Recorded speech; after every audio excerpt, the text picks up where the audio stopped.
Nah, kini kita sampai pada pertanyaan nomor 22, yaitu conditions of scholarship. Ini intinya adalah petunjuk saja, jadi ini peringatan yang perlu Anda baca dengan seksama ya, di pertanyaan 22, 23, dan 24. Jadi di sini ada ketentuan dan ada juga hal-hal yang harus Anda setujui gitu. Ini silahkan dibaca semua di sini. Misalnya contohnya ini, in accepting an ADS you will be asked to. Jadi kewajiban Anda ini adalah, pertama, Anda harus misalnya mengambil scholarship-nya pada tahun yang sudah ditawarkan, jadi tidak boleh ditunda. Itu kesepakatan umumnya, walaupun kenyataannya ada juga yang bisa menunda dengan alasan yang sangat masuk akal gitu ya. Dan seterusnya ini silahkan dibaca dengan sangat seksama, dengan teliti. Jadi sebaiknya memang belum menyerahkan aplikasi sebelum membaca semua ini. Kemudian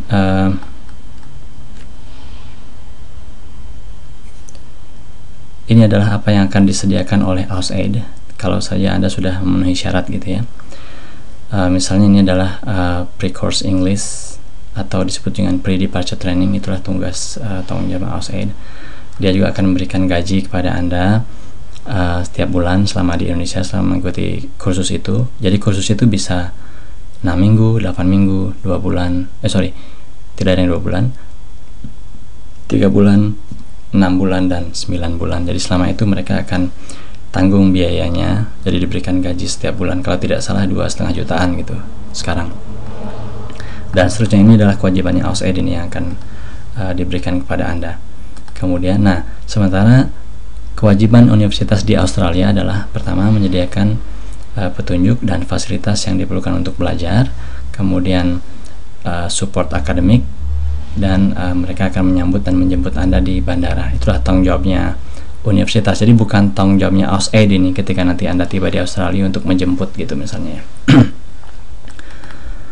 Kemudian untuk yang 23 ini, kalau Anda dari sektor publik itu harus dinominasikan oleh lembaga terkait. Intinya di sini dikatakan adalah staff member within your organization authorized to release staff for overseas study. Jadi siapa saja yang berhak mengizinkan Anda untuk belajar di luar negeri, jadi dia boleh menandatangani ini atau boleh menominasikan. Contohnya staff dari BKLN, Pusat Pendidikan dan Pelatihan, kemudian Biro Perencanaan. Kalau di universitas itu rektor. Kalau saya dulu pakai dekan. Kemudian yang aplikan dari luar Jakarta harus mendapatkan nominasi dari Kakanwil atau Kadinas dan disetujui oleh Bupati atau Gubernur. Jadi silakan disesuaikan. Kalau Anda misalnya bekerja di kantor Gubernur berarti Kakanwil, kalau di Bupati berarti Kepala Dinas gitu ya.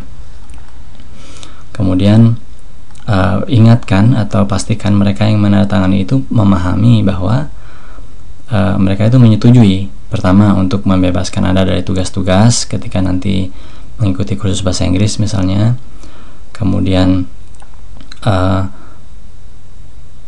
membebas tugaskan dari segala macam tanggung jawab ketika nanti studi di Australia, bukan studi Australia, maksudnya ketika nanti mengikuti kursus atau ngurus paspor dan sejenisnya atau exit permit.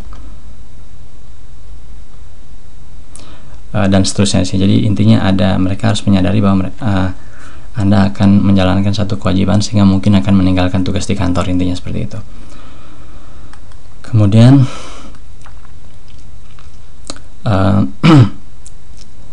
kalau misalnya Anda akan belajar di level doktoral, maka yang menandatangani surat ini harus menyadari bahwa atau memastikan bahwa Anda itu adalah dosen atau peneliti atau perencana kunci atau pembuat kebijakan. Jadi intinya gini, kalau Anda bukan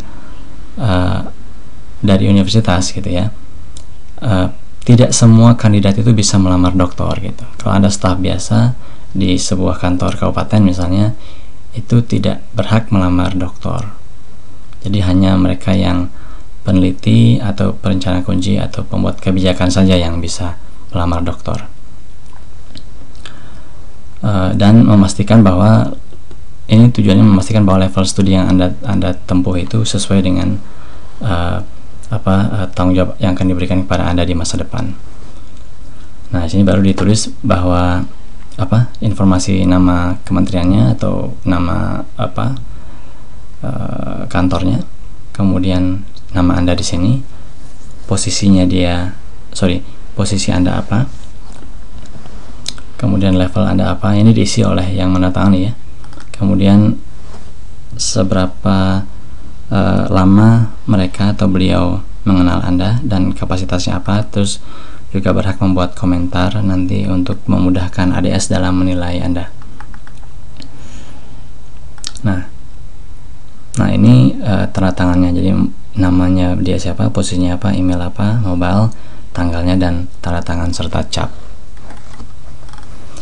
Untuk 24 ini application authorization agreement declaration and signature. Jadi ini intinya adalah surat penegasan Anda atau pernyataan Anda atau deklarasi yang menyatakan bahwa Anda menyadari sepenuhnya apa yang Anda tulis, bahwa ini adalah semuanya benar dan seterusnya, dan bahwa konsekuensinya ada, Anda itu semua sudah mengerti, dan ada persetujuan di sini.